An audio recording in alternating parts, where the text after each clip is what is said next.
O, imagine mo yan. Mga kapatid ko, that is why sinasabi ko nga sa inyo, no, ang bago ngayon, ang bago ka napakilala ko, saan kayo? Sa umungan kami ng Motherland Promised Land, sa taluktok ng bundok ng 3 kime. Nakatanaw sa mga palaya.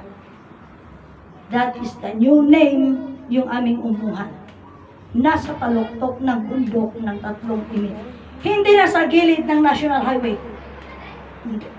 Nasa taluktok po kami ng bundok ng 3 kime. Kaya nga sabi ng ano yung 3 kime? Yung ba yung makiling daw? Yung basta yung mga ganun sinasabi niya? Hindi. Hindi yung sabi ko. Ano yung 3 kime stands for? Ito po yung Maria Mamirtamina. Ano yung Maria? Maria symbolize lupa. Mamerta, kayamanan. Mina, kayamanan. Mamerta, yun yung mga tagapagmana. Mga kapatid. So, itoon yung puntuan na yan. So, ano yung, siyempre, ang kayamanan ng Diyos naging tao, sino magangasiwa? Sino mga kapatid ko ang gagamit? Mga anak ng... No? Dito po, mga kapatid ko, siyempre yung mga anak nila, mga prinsesa at mga prinsipe, imagine mo yung salita nila, kung may mga pera na daw sila, baka hindi sila magkakilala. No, imagine mo. Which is actually, kaya nga sabi nga, before na makasali ka, na mag-training ka, na isa ka sa mga, no, magdidistribute ng kayamanan ng Diyos or pera, diretsong usapan. Maisa ka sa mga distributor ng kayamanan ng Diyos, pera ng Diyos, isa ka sa mga distributor. Halika muna at makitraining ka naman ng kahit konti lang. Kasi bakit ko sasabihin konti lang? Kasi pagdating ng panahon na distribution na, siya naman ang didesisyon kahit sasabihin ko, ay si Brother Edwin hindi po pwede mag-distribute. Kung sasabihin niya, hindi, kasali siya mag-distribute. What could I say? Hindi naman ako mamimili. Siya naman ang mamimili. That is why I inviting you na come over na mag-training tayo. Kung sino yung sasabihin niya na kasali na magdi-distribute, siya naman magdi-desisyon, hindi naman ako. That is why I'm asking you to come and have trained with us. Mga kapatid ko, kasi siya din to magsasabi, o ikaw nakapasakay, saka mag-distribute. O, kaya nga sinasabi kong laging-lagi, o tingnan nyo yung mga pamilya nyo, baka hindi nyo kayang iwanan sila ng kahit aga-apaman man laang. No? Kasi lagi kong sinasabi, paano kung sasabihin ng mister mo, ng misis mo? Ngayon lang naman, kasi ang sabi nga ng inay, noon, ang maunang makakatigim niyan, yung mga mismong kasama. Let's say, mga officer. Yan ang mga unang-una. Siyempre, gusto, para sa ganun, magkaroon ka ng individual, independensya na hindi laging kailangan ka magtrabaho para may suporta sa pamilya mo. Hindi. Ibibigay mo na yung suporta sa pamilya mo para makapag-independensya ka. Para hindi ka nila pakialaman. To tackle your duty. Ano yung duty mo? To distribute yung kayamanan, yung pera ng Diyos. Pagdating ng pera na ibibigay mo na sa kanila, sasabihin nila sa iyo, sweetheart, intay mang paila glance di Japan. Sweetheart, intay mang paila ingat pala ilang basit ijay Hawaii, kuna nang to. Kaya ibagam to nga, hindi kasi nagtitraining kami. May bago kasing mga training ngayon na kailangan makipag-training muna ako, mag-distribute na kami. Ay, hindi po pwede. Punta tayo ng Japan, kuna na tukang ka. Kaya mga tanga ibagaan nga, no? Bueno, sunod-sunuran kang tulata. Iso de district sarita ni ama idi nga, ginapili mapilian. Aji napili, iso na tinakpili kang ka. Aji mapilian siya tamo tinakpili. Yung duty mo, yung responsibility mo, o yung pamilya mo. Magsari mo. Magsari. Ganun yun. Mga kapatid ko. Kaya nga, ngayon na, ito na yung mga bago ngayon ng mga trainingan eh. Ito yung training ngayon. And another one, kailangan mo na, you must enter this training kasi mayroon pang isang usapan. Dati saritaan eh. Anya di saritaan. Nuwan ka mabaling nga pagtiwalaan ti piso, ikatiwala na kang ting kasangagasot. Oh. Kaya nga sinasabi ko, first come first serve po ito, walang parakasan. Bakamit no kanyang tukit mabaling nga kaslamum di jayen, amin di kabagyan no kani kapitan ki umununadam amin pila. Ay pagdating ng divine will, kaya mana ng Diyos hindi po pwede yun. Kasi kung sino yung nakaharap dyan sa'yo, yun ang bibigyan mo, hindi yung unang nyo mong pwede dyan, kabsat ko, di banda dyan, wala dyan kapamatyak, wala dyan, aji kumpare ka dyan, kumpare ka dyan. Ang kaigan, aji palaw mo na. Hindi po pwede yung gano'n. Hindi po pwede po yung gano'n. Mga kapatid ko. Or, lahat ng mga kamag-anakan ng to, ay mapagayami nga kamag-anakan kay Jelly, kung sige, palaw mo na nga po na. No. Usapan talaga first come first serve. Correct ka dyan, kabsa mo nga legal, kabsa mo nga literal, kabsa mo biological. Kada dyan may kasanga gasok nga linya ka tawagan to pa lang umay. Kapag kada dyan pa lang rin na Mercedes. O di man tala amin nagpipila. Hindi po pwede yun. Kabsa. Kaya nasabi ko nga sa inyo, ito po, kaya mayroong training. What was that kind of training? Na maging pantay, maging patas tayo. Na makita na natin na yung punto baga na lahat na makita natin ng mga tao, mga kapatid natin yan. Mga kapatid ko, how could we going to express all of that? Magagawa natin lahat yan. Kaya nga kailangan muna na mag-training naman tayo. Mga kapatid ko. Yung training natin, hindi yung papel na mangalakan to sedula makastoy, mangalakan to titin number mo, tagi lakad tayo, di kastoy. Hindi po kailangan ng mga yun. Ang kailangan yung personal mo na makitraining ka. Kailangan yung personal mo na nandyan ka. Mga kapatid ko, kung gusto mo isa ka. Saan ka nga kaslangay agbibisinin uno kasla kapimpiman dita mamapan makipilpila tapnulaeng at sinulati makulding mo dita tapnulaeng may kan nakamot itiraya iti pasen ni presidente ta makalakan tumukpidat na haan nga kasla tadetoy susi kuna daga kuna nga din ibagbaga ti spiritual money anya ka dit spiritual money ti espiritu tao, bagi ti tao. So kaya na sa spiritual money kakabsat, kwarta ti tao di jay. Ngan ti bagbaga kanyayo ta, kwarta ti Diyos. Kakabsat? Kwarta ni Apo Diyos na jay. Kakabsat? Kaya oray, yung tunay nga paniniwala kay Apo Diyos, hindi mo maamuta siya ng Apo Diyos. Kasi ano, tatali, oray kat Apo Diyos ka nga Apo Diyos. Kaya nga sabi ko, kita nyo ti panagpaspasap niyo untang ti panawan. Apo Diyos, tulungan na, Apo Diyos, kasyan na Apo Diyos, Apo Diyos ko. Tulungan na, tinakbaybayan Apo Diyos ko. Ay, ang mungay ni Amadan. Ay, nagbaso ba niya? Kaya sa nung oras pa Diyos saritaan ti Apo Diyos na ibagbaga. Kamunga ni Adan, kani Apo Diyos ka may sada. O paniniwala kay Apo Diyos, paniniwala kay Apo Diyos. Pero yung kanta namin, si Adan, Pudno a Diyos ken tao ni Ama Adan, mangagas nga kasiriban, maestro nga madaydayaw.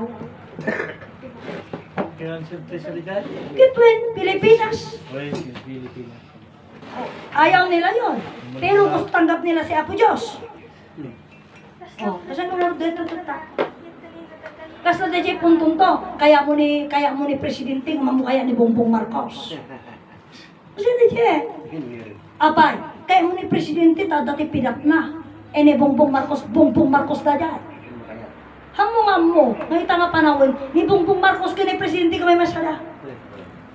Handa mo ilang mo, nga ni Adan, kini Apo Diyos ka may masala. Di ka di. Diyos ng mga Ilocano daw si Apo Diyos. Hamsa. Sa Tagalog, Bathala daw. Sa Tagalog, Bathala daw. Hamsa. Yun yung mga tao na yung mga bagay na hindi nila alam. Kaya nga sabi nila, sabi siya, di ko nagaro din, itisan mo nga panaka mo. Kaya nga, ito isa sa training ito. Isa sa mga training ito, mga kapatid ko. Anong training ito? Yung ibagang to, pagkapuanan nga iti kwarta dayta, kwarta ni Apo Diyos. Ay, kwarta ni Apo Diyos, ti bunong, sino? Sigurado maawan, sige tanggapak may sa akak. Tatay, bagdang to agibagbaga. Amon ngayon ni Amadang kasi. Ay haan, nagpasok na dyan. Pagkatapos ikaw, proud ka na sasabihin mo, ikaw ay nagtitraining para mag-distribute ng pera ni Apo Diyos. Tapos, sasabihin ng Adan, ayaw mo pala si Adan. Hindi mo alam na si Adan at si Apo Diyos ay o paano yan? Ngayon, ang iba naman, gusto nila, kasi yung mga hindi Ilocano, ano? Mga Tagalog mga sila. Ito i-deliver, ito po i-distribute po namin ay pera ng Diyos Espiritu Santo. Ay, gusto ko yan, sige. Ako, ay, ibagam tumitin ng kampanya mo, ay kakapsat, kit masapul kasto, ay mag-aral tayo mabuti, alamin natin ang katotohanan, para tayo ay tumanggap ng pera ng Diyos Espiritu Santo. Okay, dami pumila. Gusto nila, tumanggap sila ng pera ng Diyos Espiritu Santo. Ngayon, mayroong isang bumulong. Alam mo daw si Adan? Ay, hindi yon, hindi kasali yon si Adan. Nagkasala yon si Adan. Hindi mo alam na yung pinagmamalanda mo na may pera na Diyos Espiritu Santo at si Adan ay isa. O, di. Kaya may darating ang panahon, may mga ma-disqualified na distributor na hindi nila alam na yung palang sinasabi nila Diyos Espiritu Santo at si Adan ay isa. O, okay sila ng okay kay Diyos Espiritu Santo. Nung usapan ng Adan, ayaw nila. Eh, anong masasabi? Kaya po kailangan may bigay yung mga feedback na yan para sa ganaon. Hindi nila alam na Oh. ang Diyos Ama ay siya. O pagkatapos sasabihin mo yung iba naman, Diyos Ama. ay yung ibibigay na pera daw, ikwan daw. Para mag-usap-usap tayo, no? Itong pera na ito, na ibibigay, o sino nagmamay-ari ng pera na ito po ay pagmamay-ari ng Diyos Ama, ng Diyos Espiritu Santo at ng Apo Diyos. Sino yun? Ay, gano'n. Mamaya magpipilitan kayo. Hindi, ang mas maraming pera yung si Diyos Ama. Hindi, mas maraming pera si Diyos Espiritu Santo. Tapos kami namang mga Ilocano, ay, atado kwartana, anikwa, Apo Diyos me. Ay, hindi nyo pala alam na yung Diyos Ama na yan, ang Diyos Espiritu Santo at si Apo Diyos ay iisa. Kaya yan ang mga briefing na kailangang malaman ninyo. Para sa ganun, hindi kayo magkamalinto o hindi kayo ma-disqualified na kayo ay isa sa mga distributor ng pera ng Apo Diyos, pera ng Diyos Ama, pera ng Diyos Espiritu Santo. Baka kunayon to, na kaya't ko distribute matindi ang pagmamahal ko naman kay Diyos Ama na disqualified naman ako. Ay yung pala, hindi mo pala kilala ang Diyos Ama. Diyos Ama lang sa salita pala, sa bibig. Hindi mo naman pala alam talaga, yung Diyos Ama na yan ay siya si Amang Adan. O paano yan? Kaya ka na-disqualified, hindi mo alam. Oo ka ng oo, doon sa isang bagay na usapan. Nung pumasok ang usapang Adan, sabihin, ay hindi ko gusto yan, nag-asala. O hindi mo alam. Na yung pala sabi ko nga, yung si Diyos Ama, yung si Diyos Espiritu Santo, at yung si Apo Diyos ay iisa. Saan nag-isa? Iisa sa katawan ni Adan. Na sino naman yung Adan na yan? Baka mamaya sabihin mo, ay ang Adan na yan, ikuan yan, galing yan sa lupa. Ay disqualified ka na naman. Kaya kailangan mong malaman ang mga ground na yan, kaya magkakaroon tayo ng konting training. Mga kapatid ko, konting training lang ito. Kaya nga sasabihin ko, bakit konting training? Siyempre mabilis ka lang itong matuto. Kasi kung ibibigay pa ng, kung baga magiging usapan pa na naman yan ng Diyos Espiritu Santo, sila kasi 13 years sila nag-training, kailangan 13 years ka rin mag-training. Alay kung kailan pa. Kailan nga tayo magsisimula? Hindi. Kaya nga sabi ng Ama Martiniano na yan ay bagay na pinagdiskusyon ng Minuon. Ang sabi niya kasi sa akin, yun daw nagserbi ng 10 years. Yung nagserbi ng 5 years, nagserbi ng isang taon, nagserbi ng isang buwan, nagserbi siya ng isang linggo, nagserbi ng isang araw. nag-selfie ng kalahating araw lang, eh pare-parehas daw ng sweldo. O pare-parehas ng regalo. Kaya sabi ko sa kanya, unfair naman yan. Imagine mo yung 10 years na nagsilbi. Tapos ikumpara mo lang sa kalahating araw lang nagsilbi. Parehas lang sila ng regalo matanggap. Ay sabi ko, unfair yan naman. Hindi, sabi niya sa akin, hindi, talagang ganon. Ganon yun. No matter what we say, mga kapatid ko, yung mga darating na makipag-training sa atin, eh sila'y ma-qualified. Anong araw tayo mag-disqualify sa kanila? Hindi. Hindi ko mabalik. Hindi po pwede. Kaya nga siyang magkukwalify sa ating lahat eh. No? Siya magkukwalify sa atin na, ay, oh sige pala, qualify na yan. Half day lang po na, wala nga naman ako, noon nga nakidiskusyon ako kay ama eh. Hindi pwede ama, half day lang nagtrabaho. Tapos, yung 10 years, paano yun? Oo, talagang ganun, pares lang sila. Ay, hindi pwede ama. O, tignan mo ako pa nakipag-diskusyon. O, at least ngayon naintindihan ko na, o tayo ng mga nag-training ng ilang taon na. Alam ka na ba, kidiskusyon tayong tungay. O, yung nag-training half day. O, sige, start na tayo. Ay, hindi ka kasali kasi half day ka lang. Siya nga nagsabing pwede na siya nakapasa siya ng training, tapos ikaw naman na nagsasabi, parang kumbaga ako, eh hindi, half day ka lang nag-training, hindi ka po pwede. Siya nagsabing pwede ka eh. Tapos ako mag-disqualify sa'yo, hindi po pwede. Kaya yan din ay training din sa amin na nakasali na ilang taon na nag-training. Na baka kami, imbis na magbigay, imbis na magsimula na po ng distribution, eh ang mangyayari, kukomprontahin namin yung mga kasama namin mag-distribute na ikaw half day ka lang nag-distribute, eh, hindi ka po pwede. Eh pagkatapos na lahat ng o ilan na mag-distribute? 20. Ay, 20. Yung isa ikaw, papasok pa lamang. Imbis magsimula na ang pila, makikipag-discuss, makikipag-debate pa ako dun sa kadarating lang. O, di ba? Kaya kailangan talaga na, imagine mo, yung training ng 10 years, yung training ng half day, sama-sama kayong to. Huwag ka walang magre-reklamuhan, baka yun nga sabi ko, sige, simula na bukas. Payagam na tanong na praktik pa nag-ibuno. E paano nga kung kagaya nga nung panahon nga, sabi ko nga kay ama, ay hindi po pwedeng ganyan ama na pare-pares lang ng ng regalo. O di ba? Ako yung sabi nga, hindi po pwede. Anahin ko mo kaganapang ngarudan agiwaras. Kaya nga lahat sa atin, pakinggan natin. Dahil lang, kini malapit na baga ng mga kuang harud. Ay, madikto nga pakinabangan na ano kas jay. Sige, ito ka tagibunuhan ko na naman. Kaya nga sabi ko nga sa inyo, kahit pa yung tao, ikaw qualified ka, siya nag-disqualified sa'yo. Kasi alam niyo yung isip ko.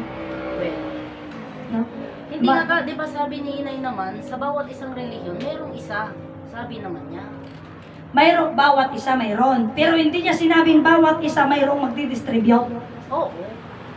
Baka yun naman din. But anyway, ganun nga yung usapan. So, kaya nga sabi ko nga sa inyo mga kapatid ko, ito yung mga bagay ng usapan. Kaya nga sabi ko sa lahat ng mga kapatid na come here. Ito na yung come here to recognize. So, He can prove His love to us. Para sa ganun na, ang tagal-tagal na nila. Ang tagal na nila. Mga kapatid ko, kaya nga ito siguro panay na diretsong usapan kahit ano pa yung ginawa nila sa akin ay feeling ko talaga na sabihin ko sa inyo, nagsintir talaga ako doon. Kaya nga nagsabi ako na, sabi ko sa kanila, tinagan ko, pagkatapos ibabawi yun. O tapos ibagada nagbayag kayo mong amin. O. Kayo ikaw manutok, ya? Amang pwede, uri pa mo 1 minute, amang pwede jay. Naman pa. Tapos tayo makdara ko na pwede nga kalkalpas lang nga nagkanta. At alam may isa nga 10 minutes nga nagsarita. Ibagada nagawid ay, kalkalpas lang nagkanta. Di talaga, kaya dapat din. Sa lahat ng mga kapatid doon na pumunta rin kung darating kayo na makitraining sa amin, di ko nakarudon, itimay sa gamin nga gawis mo nga makitraining at training niya. Awan to di saritan nga, sika di na pinampansin, hindi tatalagti ka, walang ganing na po. Kasi kung ako man isasabihin ko yung sa iyo, ako yung mismo madidisqualify. Kaya lang, I was only talking all these things sa inyo. Kasi I always keep on telling you na ako even though na wala na kayong mga sintir, ako may sintir ako. Hindi ko sinasabi na wala akong sintir kasi totoo namang masintir pa din ako. Yun naman yung katotohanan talaga. No? Totoo yun. Kaya nga sabi nga nila, wala na daw silang mga high pride. Pero ako lagi kong sinasabi, ma-pride lang klata. Ma-pride na klata. Mga kapatid ko. Kaya nga, that time sometimes pag sinasabi ko, pag humingi ako kay Amang Adan, Ama, ikanak ka ne, tani amumot, nga naka-pride na nga anak mo. Nga ang ko kaya, ti mapan makipalpalimos. Isu nga ni kakasya nak, hang ko kaya, ti makipalpalimos, isu nga ikanak. Ti, Mo sa lutsugan na Di pag namaya. Asawa, di oras ikaw. Oh, pag namaya, namaya.